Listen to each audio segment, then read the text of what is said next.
वालेकुम। कैसे हैं आप सब लोग। मेरे सेकंड व्लॉग में आप सब लोगों का खुश आमदीद। और आज यहाँ पे सुबह ही सुबह बहुत ज़्यादा बारिश लगी हुई है बहुत ज़्यादा बारिश है। और पता है आपको, कश्मीर का जो वेदर है उसका कुछ पता नहीं चलता, वो कब बारिश होती है और फिर धूप लग जाती है, गर्मी हो जाती है, सर्दी हो जाती है, कुछ पता नहीं चलता। तो आज का हमारा व्लॉग है मेड से रिलेटेड। तो डेली के टास्क में ये मैं एक स्केड्यूल शेयर कर रही हूँ। ये सारे वो टास्क हैं जो मैंने हर रोज़ करने होते हैं, जिसमें डूइंग डिशेस है, मेकिंग बेड है, और ईमेल्स का रिप्लाई है, बच्चे के लिए हेल्दी रेसिपीज़ बनाना, और क्लीनिंग, और जो सारा गार्बेज है, ट्रैश है, उस सारे को डिस्कार्ड करना। और इसके अलावा इतना प्लेंटी ऑफ वाटर को पीना और एक अच्छी नींद लेना। बच्चे के साथ मुश्किल होता है, लेकिन फिर भी मैं कोशिश करती हूँ कि किसी तरह नींद पूरी हो जाए। नहीं पूरी होती, लेकिन फिर भी आप अपनी तरफ से ट्राई कर सकते हैं कि आप ज़्यादा से ज़्यादा जो टाइम है, अगर आपको फ्री टाइम मिल जाता है तो आप उसमें सोएं। और बहुत से लोग कहते हैं कि हमें नींद नहीं आती, वैसे बड़ी गनुदगी होती है, नींद आई होती है, लेकिन जब बेड पे जाओ तो नींद नहीं आती।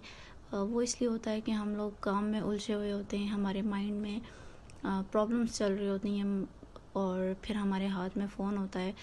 तो फिर इन सब चीज़ों को देख के हमारी नींद वाकई उड़ जाती है।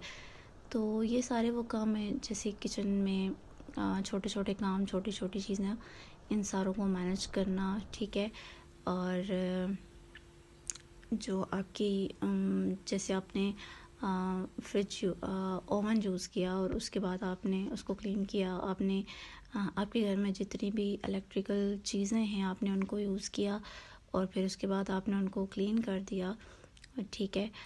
तो ये सारे वो काम, और उसके अलावा आपका सिंक है, आप बर्तन धो के आप उसको बिल्कुल साफ़ कर लेते हैं, चूल्हे के इर्द गिर्द जो छोटा मोटा ट्रैश गिर जाता है उसको।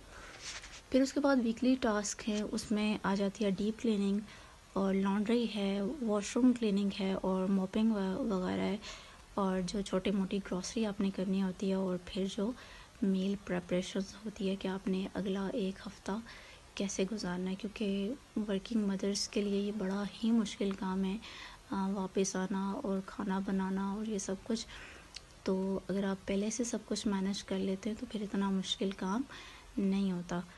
तो डीप क्लीनिंग से मुराद यही है कि जो आपका ब्लेंडर है, जूसर है, आप उसको थोड़ा सा अच्छा क्लीन कर लें। नॉर्मली आप छोटा मोटा क्लीन करते हैं, और यहाँ पे सिब्ते हैदर साहब नमाज़ पढ़ रहे हैं, और केक वगैरह मैंने बनाया था उसको खाने के बाद। और इस एज में बच्चा जो है ना, माँ बाप को जो भी काम करते देखता है तो वो उसको रिपीट करने की कोशिश करता है, उसका दिल करता है कि वो भी यही करे।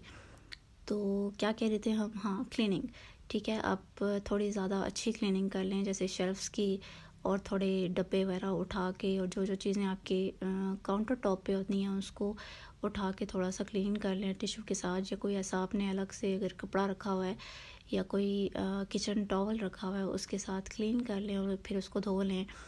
शीट्स वगैरह को अच्छी तरह साफ़ कर लें, टॉवल थोड़ा सा अच्छा क्लीन हो जाएगा, और बेड शीट्स वगैरह चेंज हो जाती हैं, लॉन्ड्री हो जाती है, ठीक है। फिर उसके बाद एक घर को अच्छा सा साफ़ कर लेना, मॉपिंग वगैरह कर लेना। और फिर ग्रॉसरी की बहुत सारी चीज़ें होती हैं जो हमारी एक हफ़्ते बाद, जैसे चिकन है, मीट है, और इस टाइप की चीज़ें तो एक हफ़्ते से ज़्यादा तो नहीं यूज़ होती, तो वो भी कर लें। लाइक जब आप खाना बनाएं तो आपको ये ना हो कि चीनी ख़त्म हो गई है, या वेरी सॉल्ट नहीं है, या ये नहीं है, वो नहीं है। जब आप खाना बनाएं तो आपकी किचन में हर चीज़ मौजूद हो। उसके बाद है मंथली टास्क, ठीक है। तो जो मंथ में सिर्फ एक बार करने होते हैं, और ये सबसे पहला है प्लान सेल्फ केयर